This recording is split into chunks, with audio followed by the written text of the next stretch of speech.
Bonjour, c'est Béatrice du blog béatrice-petitdemange.com et aujourd'hui je vais te présenter les 4 clés pour gérer ta colère ou la colère en général. Alors, la colère peut être premièrement destructive ou constructive. Cela dépend un peu de ce que l'on en fait, bien sûr. Elle sera destructive si tu ne sais pas, bien sûr, la gérer et si elle t'envahit vraiment dans ta vie. Elle sera destructive aussi parce que tu vas réagir. Elle va te faire réagir d'une certaine façon, cette colère. Elle peut être donc constructive si tu sais la gérer et on va voir donc pendant ces 4 clés comment tu peux arriver à gérer cette colère parce que ce sont des mécanismes qui vont très vite.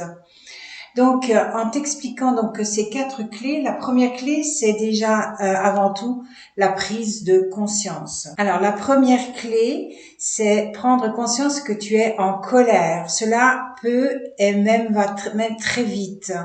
Tu te sens bouillir en toi, tu sens cette colère qui bouillonne et ça peut se déclencher donc tout d'un coup ou même tu peux juste y penser et puis hop, elle va partir cette colère, elle va s'exprimer. Donc ça c'est la première phase que tu dois faire très attention, bien sûr, hein, c'est un exercice, c'est une clé, c'est la première clé qui est la plus difficile d'ailleurs. Et tu peux même, moi j'utilise ça, je dis je suis en colère. Voilà. Tu peux même l'exprimer si tu es avec une personne que tu connais assez bien. Si tu ne la connais pas et que tu es dans un groupe, il vaut mieux pas.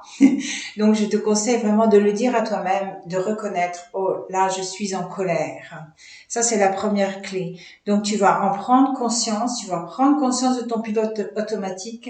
Tu vas donc sortir la tête du guidon, parce que quand on est en colère, pouf, c'est un peu, oui, on se rend pas compte du tout de ce qui se passe. Hein, c'est très émotionnel, c'est très puissant, c'est une grande énergie la colère. Donc, tu prends conscience de ça et tu vas t'arrêter et te stopper. Et en faisant ça, tu vas commencer à t'observer. Tu n'arrêtes pas, bien sûr, la colère. D'ailleurs, je ne te le conseille pas d'arrêter de stopper cette émotion qui vient parce que ça va te faire beaucoup de mal autrement. Donc ça, c'est la première clé. Prendre conscience de ta colère. La deuxième clé, ne fais rien. Ne parle pas et n'agis pas. Ne prends pas de décision, aucune décision. Crois-moi, ça, c'est pas évident à faire, mais si tu arrives, c'est énorme aussi. Ça, c'est donc la deuxième clé.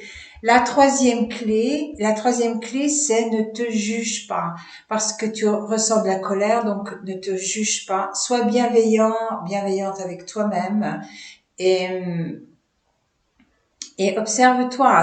On est toujours dans l'observation, donc, et prends petit à petit, tu vas voir, tu vas te retrouver ton calme. Donc, tu peux t'aider, bien sûr, avec la cohérence cardiaque, tu peux t'aider avec l'EFT, tu peux t'aider avec la méditation, tu peux t'aider avec toutes les techniques que tu connais qui vont t'aider à calmer cette colère. Et la quatrième clé, c'est te poser certaines questions et les bonnes questions.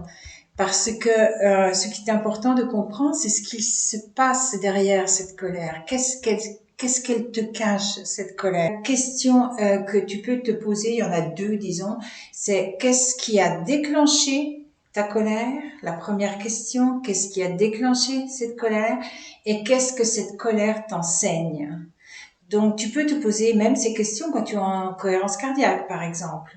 Donc, la première question, je répète, qu'est-ce qui a déclenché cette colère? Et la deuxième question est, qu'est-ce que cette colère t'enseigne sur toi-même? Voilà, si tu as aimé cette vidéo, je te remercie de la partager et bon travail, à bientôt.